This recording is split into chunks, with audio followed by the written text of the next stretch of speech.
Buenas tardes, mi nombre es Alexis Rubiano Vargas, estudiante de Contaduría Pública de la Universidad de San Martín, y a continuación expondré mi contraponencia sobre contabilidad creativa, con base en la lectura Contabilidad creativa, algunos aspectos éticos de macro y micromanipulación de Amat y Blake. Para poder desarrollar el trabajo tendremos que plantear un objetivo principal, el cual es determinar la influencia de la contabilidad creativa en la presentación de los estados financieros a partir de un contexto ético y moral del contador público. Este objetivo lo podremos alcanzar desarrollando los siguientes objetivos secundarios, los cuales son: conceptualizar el término de contabilidad creativa a partir de definiciones realizadas por diferentes autores en sus textos referentes a la contabilidad creativa. Segundo, analizar la influencia de la contabilidad creativa en la presentación de los estados financieros desde un contexto ético y moral. Y tercero, brindar una opinión sobre el comportamiento que debe poseer el contador al utilizar la contabilidad creativa en su profesión. En la actualidad, la contabilidad ha venido tomando un papel decisivo en el desarrollo de los entes económicos, y por qué no decirlo, incluso en la liquidación de algunas de ellas. Por esta razón, la contabilidad en el transcurso del tiempo ha creado herramientas que faciliten de alguna manera la necesidad de abordar y suplir las necesidades que los inversionistas, socios, gerentes y demás usuarios internos o externos llegan a requerir, y una de ellas es la contabilidad creativa, que según Ployete Villauta y Prieto Farías, consiste en el aprovechamiento de las posibilidades que las normas contables otorgan para la presentación de la información. Completando lo anterior, también nos dice que la contabilidad creativa consiste fundamentalmente en aprovechar los vacíos de la normativa legal en cuanto a las diferentes posibilidades de elección, con el propósito de transformar la información contable que se presenta en los estados financieros de las empresas con un fin específico. Por su parte, Aman y Blake sostienen que la contabilidad creativa es un instrumento para presentar resultados contables preferidos o deseados en un lugar de representar el resultado natural y razonable de las operaciones. Len y Sancallao hablan que la contabilidad creativa puede entenderse como una estrategia frente a las dificultades financieras en las empresas, deduciendo que por medio de ellas se logra mostrar una imagen económica relacionada intrínsecamente con los objetivos de la organización. Los escritores Aman Salas, Blake y Moya Gutiérrez hablan que la contabilidad creativa puede adoptar diferentes formas. Una de ellas es: a veces la normativa contable permite elegir entre diferentes métodos contables. Por ejemplo, en algunos países como España y Gran Bretaña, una empresa puede elegir entre una política de saneamiento de los gastos de desarrollo en el mismo momento en que estos se producen, o amortizarlos a lo largo de la vida del proyecto en cuestión. La empresa podrá elegir la política contable que le dé imagen preferida.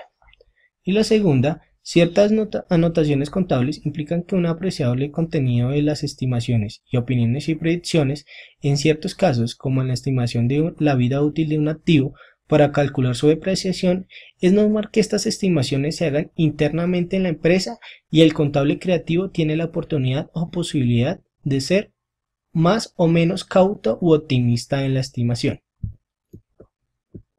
Referente a lo anterior, podemos considerar que las personas que ejercen directa o indirectamente alguna rama de la contabilidad, sin llegar a saberlo, ha utilizado la contabilidad creativa para realizar estimaciones que se ajusten o no a la realidad económica de su ente.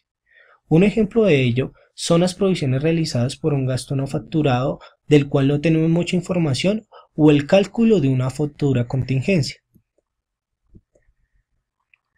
Pero según Guevara y Cosenza, no todo es bueno. La contabilidad creativa está ganando una fuerte presencia en la información contable y financiera, divulgada por las empresas a sus usuarios, a partir de cambios de carácter cualitativo y casi siempre con relevantes efectos sobre lo cuantitativo. Se afecta la imagen fiel de los resultados y la situación económica y financiera de la empresa. Este tipo de prácticas puede afectar la toma de decisiones de los usuarios, ya que han sido basadas en estados financieros publicados, en algunos casos con importantes distorsiones por las prácticas creativas. Igualmente, para Griffiths, las prácticas creativas son artimañas y artilugios que no infringen en las reglas del juego o normas contables, otorgándole cierta connotación de legitimidad y legalidad. Este autor define la contabilidad creativa como una manipulación de la realidad de la empresa para falsear y presentar información que refleje la situación deseada en un lugar de lo real. En pocas palabras, el autor presenta que la contabilidad creativa en una posición intermedia entre lo legal y lo ético, entre la creatividad y el fraude contable. Un claro ejemplo de esta afirmación son los muy famosos escándalos financieros a nivel mundial como lo fueron WorldCom, Enron y Parmalat, en donde los usuarios de la información confiaron en la excelente situación económica expuesta por estas compañías, que luego de no poder esconder sus grandes problemas económicos, causó la pérdida de millones de dólares a sus inversionistas y demás involucrados. Todo esto por no reflejar la realidad económica que atravesaba sus organizaciones, que adulterando sus estados financieros brindaba una máscara de éxito y utilidades. Por consiguiente, esto nos lleva a preguntarnos, ¿la contabilidad creativa es una buena herramienta de aplicar para los entes económicos? ¿Ayudaría a las organizaciones a obtener mejores resultados? Sin duda, hoy en día se trabaja por obtener una información transparente que faculte distinguir entre lo verídico y el delito o fraude contable, que por medio de los códigos como la IFAC y la Ley 43 y la creación de entes de control como las empresas de auditoría y los revisores fiscales ayuden a eliminar este tipo de situaciones. Pero lamentablemente no es suficiente y esto es debido a los vacíos jurídicos y legales que permiten a los inescrupulosos utilizar la contabilidad creativa para ocasionar problemas económicos y tributarios. Sin duda, Goddard y Amat en la contabilidad creativa abordan dos categorías principales de comportamiento para los preparadores de los estados financieros. La primera es la macromanipulación, que es cuando los preparadores toman conciencia de una propuesta para modificar la regulación contable de una manera que sienten será desventajoso para ellos. Ellos pueden participar en un grupo de presión para tratar de evitar el cambio.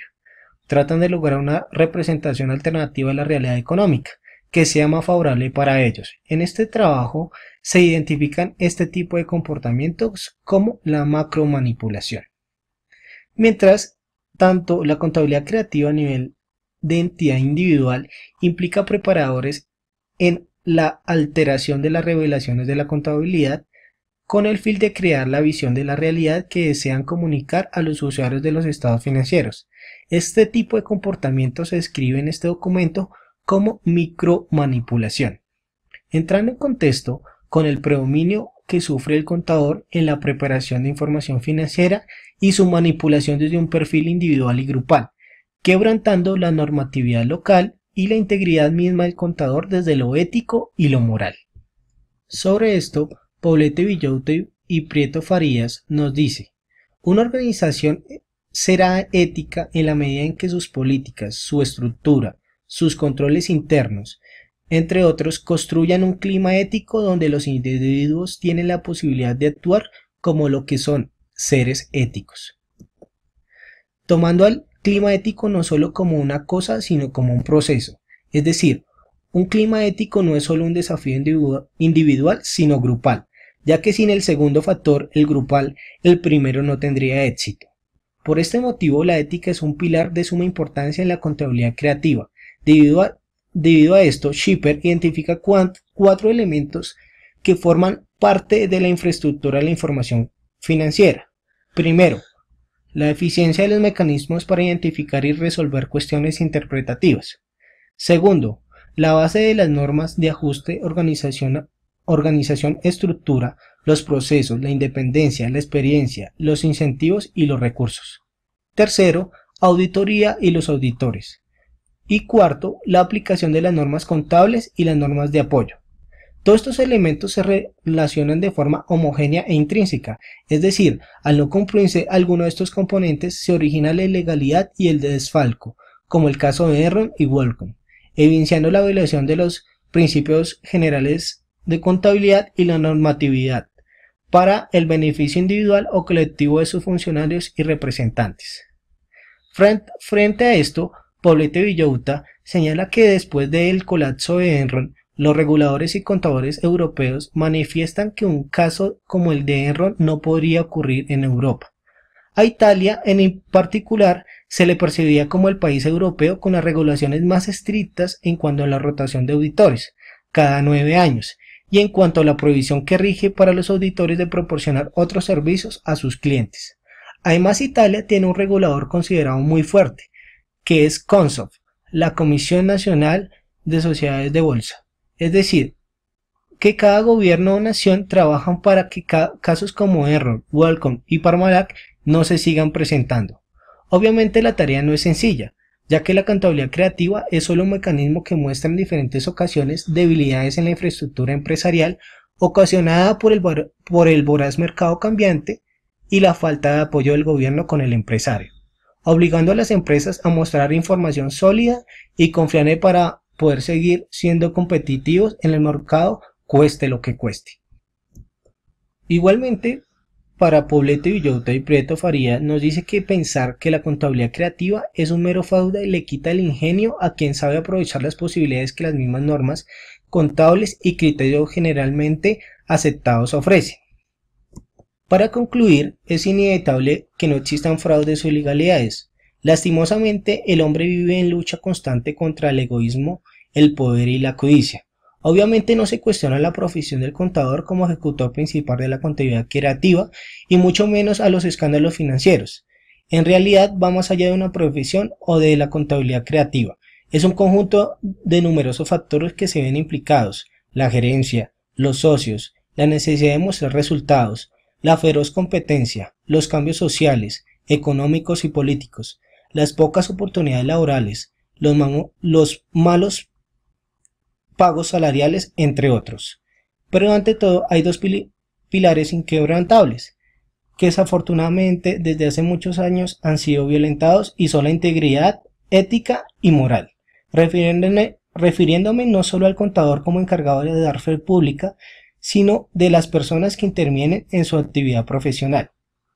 La contabilidad creativa, utilizada en buenos términos, podría llegar a ser de gran ayuda para las organizaciones, llegando a pensar que el problema no es realmente la contabilidad creativa, sino de las personas quienes la ejecutan o elaboran. Esto nos hace cuestionar si el contador es un profesional íntegro, ya que en algunos casos la ética queda por debajo de los intereses individuales y colectivos, ya sea por demostrar un aumento en sus resultados, para tranquilizar a los accionistas, para tener un mejor estatus social o simplemente para no perder su trabajo, llegando a vender su integridad y violentar los principios decretados en la IFAC y en la Ley 43 de 1990. Acordémonos que un buen contador no es aquel que realiza todo lo encomendado por sus superiores o clientes, sino el que tiene una formación profesional íntegra, generando resultados no en pro de unos pocos, sino en el desarrollo de su comunidad basado en la rectitud y la honestidad. Gracias.